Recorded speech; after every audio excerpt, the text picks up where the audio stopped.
He exposed flaws in the U.S. Census, revealing millions may have been wrongly counted. What's at stake? Immigration data manipulation, skewed redistricting, and a broken system hiding in plain sight. Watch it. Some of that explanation as necessary, kind of on both sides where it's appropriate. With that, I would be recognizing the gentleman from California, my friend Mr. McClintock. Thank you.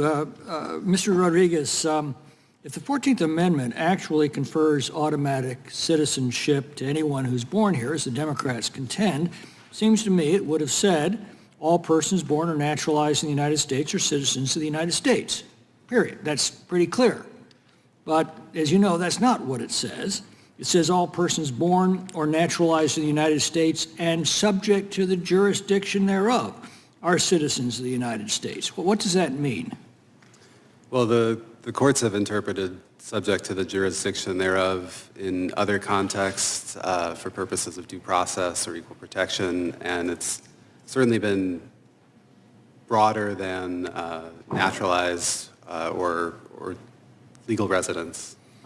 So it's but still... has the Supreme Court ever rendered a decision on whether it applies to those who are illegally in this country, who have never sworn allegiance to it, and have defied its laws to be here in the first place, and under its laws are subject to deportation as soon as encountered? I realize the ARC decision was rendered 127 years ago, but that applied to legal immigrants who accepted the jurisdiction of the United States by obeying our immigration laws and who'd taken up legal permanent residence subject to a treaty ratified by the Senate. Right, there seems to be no directly on-point Supreme Court decision that says that the children of illegal immigrants are or are not citizens.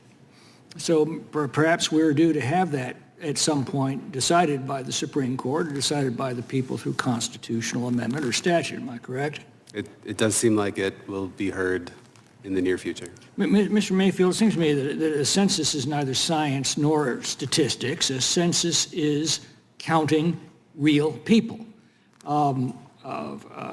People have names, dates of birth, addresses, and other identifying information.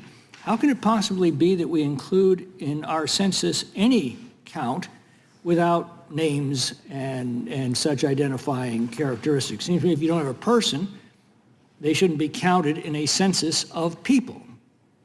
How did we deviate from this simple principle? If I understand your question, Congressman,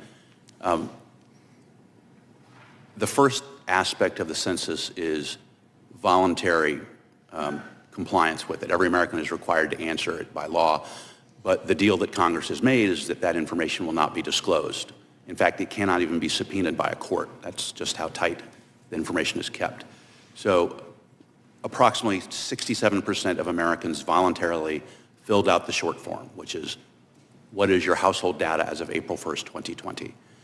So for the remaining third of the country, the census endeavors to learn that information. And so it does so. You knock on the door, you get a count of the people who actually live there, you enter them on the census register. That's been done since time immemorial, but I'm reading now of statistical errors that shifted the apportionment of congressional seats away from Republican states toward Democratic states. Now, how can that be if we're actually counting real people?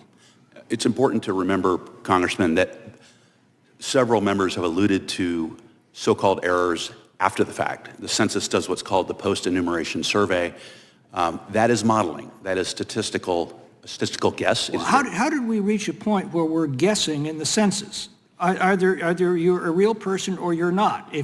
If you're not, you don't belong in the census. If you are, we count you.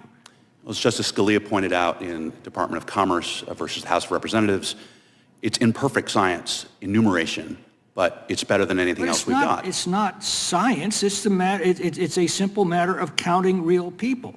Well, Congressman, there are many people who are very hard to reach. For instance, homeless people, which the census works very hard to count. There are people who are mobile. So you work very hard to find them, but if you can't find them, you don't make them up. That's not a real census. That's guesswork. Mr. Miller, any thoughts? Yeah, it is extremely important that the data that is collected, at least the sensitive top secret version of this data be highly accurate, and that we don't just invent people, because like former processes have just swapped people. The new process literally deconstructs a person in every characteristic and then just in the aggregate creates them elsewhere in a whole bunch of different profiles all over the map. It's a complete mess. There's all sorts of constitutional problems with the way we've done it that have impacted redistricting. And there are some arguments that if you don't want to count illegal aliens for the purposes of apportionment, because your argument is that they are not under the political jurisdiction of the United States of America at the time of birth, that would impact apportionment, because if you're using differential privacy, you may not know, we don't know what they're doing with that characteristic data. Is it actually adding up all the way to the top accurately or not?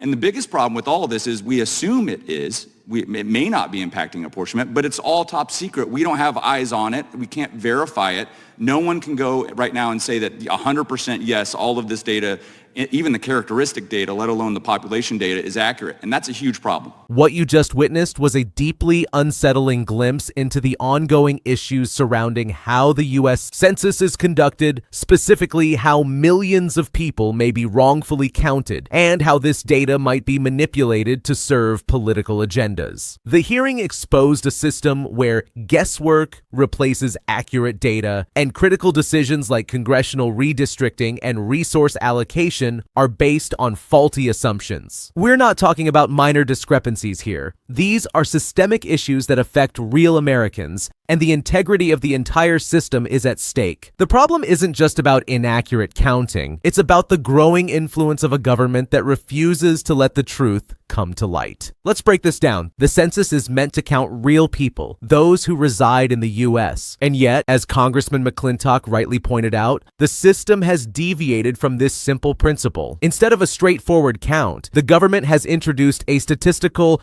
guesswork model aimed at accounting for people who are difficult to reach, such as homeless individuals or those who are mobile. While the intention might sound reasonable, the reality is much darker. The question must be asked, how can we rely on a system that doesn't even account for the accuracy of its own data? This is no longer a mere counting exercise. It's an active manipulation of the data used for redistricting and the apportioning of congressional seats. A system that's flawed at its core, yet we're expected to trust it completely. And there's more. The census's new differential privacy technique has been a major point of controversy. This method uses statistical models to fill in the gaps for people who are difficult to count, such as those living in rural areas or those who are undocumented. But as Mr. Miller pointed out, this system doesn't just estimate. It invented people, constructing profiles out of thin air, creating new individuals who never existed in the first place. How does this affect the political landscape? Well, with skewed data, we can expect distorted redistricting and even more political manipulation. Who benefits from this? Certainly not the average American voter. The biggest issue with all of this is the lack of transparency. As it stands, no one can verify the accuracy of the census data. No one has eyes on how this data is being used, and we're supposed to just trust that the numbers are accurate, trust a process that may already be corrupt. But why should we? Why should the American people just accept that an unverified process is being used to make decisions about their lives? From the allocation of federal funds to the determination of political representation, inaccurate data directly impacts the American people, especially those in red states who are already disadvantaged by the skewed results. The emotional stakes here are high. This isn't just about a statistical error. It's about people losing their voice, their power, and their representation. Imagine the frustration of voters in districts where the boundaries were drawn based on manipulated data. Imagine the anger of those who are pushed out of the conversation because the system was rigged against them from the start. The emotional toll is real, and the American people are right to demand better from their government. This isn't about party politics. It's about restoring trust in the systems that we rely on for fairness and justice. But this issue isn't just about flawed statistics. It's about a larger systemic problem within our government. We are witnessing a pattern where those in power manipulate the rules to suit their needs. The census is just one example of how institutions are being used to protect those at the top and perpetuate a system that serves the few, not the many. This isn't just a statistical error. It's a deliberate undermining of the democratic process. And the American people deserve to know the truth. They deserve to have a system that works for them, not one that's designed to keep them powerless and unheard. Now let's talk about the urgency of this moment. If this census data is inaccurate, and if it's being used to make critical decisions about political power, how many other systems are being similarly manipulated? How much of what we've been told is the truth, and how much of it has been distorted to fit a narrative? We must demand accountability, transparency,